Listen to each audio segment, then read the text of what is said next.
Hello दोस्तों, अगर आपने किसी भी एनबीएफसी कंपनी से लोन लेना चाहते हैं तो लोन लेने से पहले कुछ बातों को ध्यान देना। अगर आपने टाइम पे रिपेमेंट नहीं कर पाते हैं तो आपके साथ जो यहाँ पे सलूक किया जाएगा उसके बारे में अगर आपने पहले सोच के लोन लेते हैं तो शायद हो सके आपके लिए बहुत ज़्यादा फ़ायदेमंद हो सकता है। अगर आप किसी और भी एनबीएफसी कंपनी से लोन लेते हैं, बहुत सारे ऐसे एनबीएफसी कंपनी से लोन ले रखे हैं और उस लोन की रिपेमेंट नहीं कर पा रहे हैं तो इस मामले में क्या करेंगे। अगर आप लोन लेना चाहते हैं, पहली बार आप लोन लेने के लिए ट्राई कर रहे हैं तो नीचे डिस्क्रिप्शन में बहुत सारे ऐसे लोन एप्लीकेशन को मैंने मेंशन कर दिया, उसको भी आप यहाँ पे इंस्टॉल करके यहाँ पे लोन ले सकते हैं उस एप्लीकेशन से। लेकिन ध्यान रखना, लोन तभी लेना जब आपकी इमरजेंसी ना हो, क्योंकि लोन एक ऐसा वर्ड है जिसमें से अगर आपने एक बार ले लेते हैं तो उसके बाद आपको उस लोन को चुकाने के लिए दूसरा लोन लेना पड़ता है, क्योंकि उतना टाइम पे आप पैसा पे नहीं कर पाते हैं, फिर दूसरों को चुकाने के लिए तीसरा लेना पड़ता है। इस तरीके से आप चक्रव्यूह में फंस जाते हैं।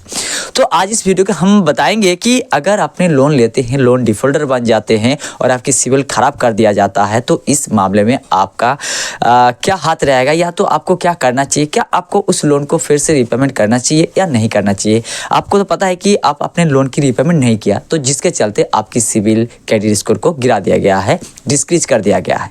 तो ऐसे में अगर आपने लोन ना भी देते हैं तो क्या दिक्कत हो सकता है, अगर दे भी देते हैं तो क्या फ़ायदा हो सकता है, इसके बारे में बताऊंगा। नमस्कार, मैं हूं सूरज दास और आप देख रहे हैं मेरे यूट्यूब चैनल टेक्निकल सूरज में। स्वागत करता हूं दोस्तों। आप लोगों से छोटा सा एक रिक्वेस्ट करूंगा, वीडियो को लाइक कीजिएगा, चैनल पर पहली बार तो सब्सक्राइब करना मत भूलिएगा, क्योंकि काफ़ी सारे ऐसे loan related, loan defaulter, loan कैसे लेते हैं, इस तरीके से वीडियो बनाते रहता हूँ। इसीलिए आप लोगों को मैं कहना चाहूँगा कि जो बातें मैं बताने जा रहा हूँ इस बात को ध्यान से सुनिएगा। सबसे पहले, अगर आपने लोन लेते हैं और लोन लेने के बाद टाइम बाय टाइम पे नहीं कर पाते, मान लीजिए एक महीना आपने पे किया है, उसके बाद अगले महीना अपने लोन की रिपेमेंट नहीं कर पा रहे हैं, तो लोन की डिफॉल्टर होने से पहले से ही आपके हफ्ता 8 दिन 10 दिन पहले से आपके पास मैसेजेस आना स्टार्ट हो जाएगा, रिमाइंडर मैसेज। उसके बाद रिमाइंडर कॉल आना स्टार्ट हो जाएगा जो ऑटोमेटिकली सेट किया जाता है। उसके बाद अपना कस्टमर केयर की फ़ोन आना स्टार्ट हो जाता है जो मैनुअली। उसके बाद रिकवरी एजेंट का फ़ोन आना स्टार्ट हो जाता है। तो इस तरीके से फ़ोन आते आते अगर आपने 4 से 5 कंपनी का लोन लेते हैं और आपको 4 से 5 कंपनी अगर दिन में 20 कॉल करते हैं, 20 मैसेजेस करते हैं, तो आप ऐसे ही परेशान हो जाएंगे। तो इस मामले में आपको क्या करना चाहिए। अगर आपके पास वो पैसा नहीं है जो आपने लिया है ईएमआई देने के लिए, तो आपको क्या करना चाहिए। अगर आपने 2 दिन लेट कर दिया, 10 दिन लेट कर दिया और देख लिया कि आपके जो सिविल है ये तो ख़राब हो चुका है, तो कि दूं या ना दूं। तो दोस्तों, पहले मैं आप लोगों को कहना चाहूँगा कि आप जो लोन लिए हैं इस लोन को रिपेमेंट करना आपकी जिम्मेदारी होता है। अगर आप किसी भी कारण में आप इस पैसे को रिपेमेंट करने की सामर्थ्य नहीं है, अगर किसी भी कारण में अगर आपके घर पे जाके इसे इंक्वायरी किया जाए और सच निकले कि आप सच्चे ही आप अपने पैसा देने के काबिल नहीं रहा अभी फ़िलहाल के लिए, तो आपका खिलाफ कुछ भी नहीं हो सकता है।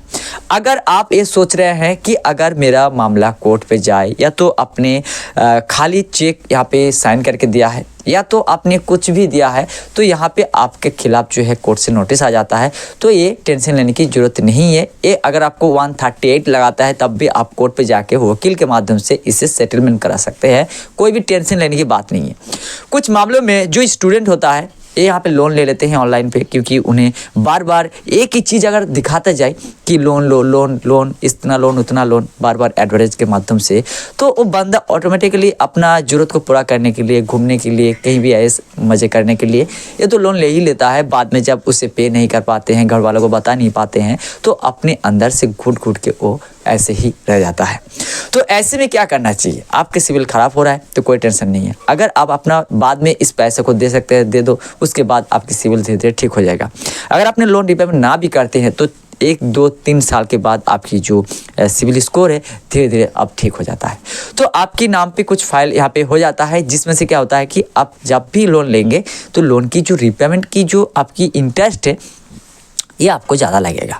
उसके बाद जैसे फिर से सेकेंड टाइम जब आप लोन लेंगे, लोन लेने के बाद टाइम बाय टाइम पे कर देंगे तो धीरे धीरे आपकी सिविल स्कोर सही होना स्टार्ट हो जाएगा और आपकी जो यहाँ पे लोन अमाउंट की जो इंटरेस्ट है ये ज़्यादा लग रहा है, ये भी धीरे धीरे कम होना स्टार्ट हो जाएगा। वो आपको फ़ोन करके बताएगा।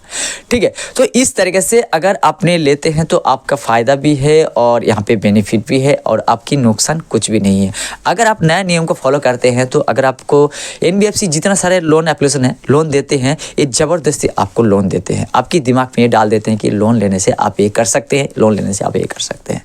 तो ऐसे मतलब मुझे लगता है कि ये जो एनबीएफसी कंपनी है ज़बरदस्ती ऑनलाइन पे लोन देते हैं, बाद में इस तरीके से यहाँ पे कलेक्ट करते हैं। जैसे क्रेडिट भी हो गया, उसके बाद मोबीक्विक हो गया, बहुत सारे ऐसे लोन कंपनी है जिसका नाम मैं आप लोगों को बता दिया हूँ। तो ये सारे कंपनी से अगर आप लोन लेते हैं, लोन लेने के बाद रीपेमेंट करने में अगर एक दिन लेट हो जाता है तो आपको गाली गलौज पे उतर आता है। ठीक है, तो अवेयर रहना और लोन लेने से बचे रहना। अगर आपकी इमरजेंसी है तभी लोन लेना, अगर लेना चाहते हैं कहाँ से ले तो मैं बहुत सारे ऐसे लोन एप्लीकेशन को मेंशन कर दिया, इससे ले सकते हैं। वीडियो की जानकारी पसंद है तो लाइक कीजिएगा, चैनल पर पहली बार तो सब्सक्राइब करना मत भूलिएगा। मिलते हैं एक और नए वीडियो के साथ, तब तक के लिए जय हिंद, वंदे मातरम।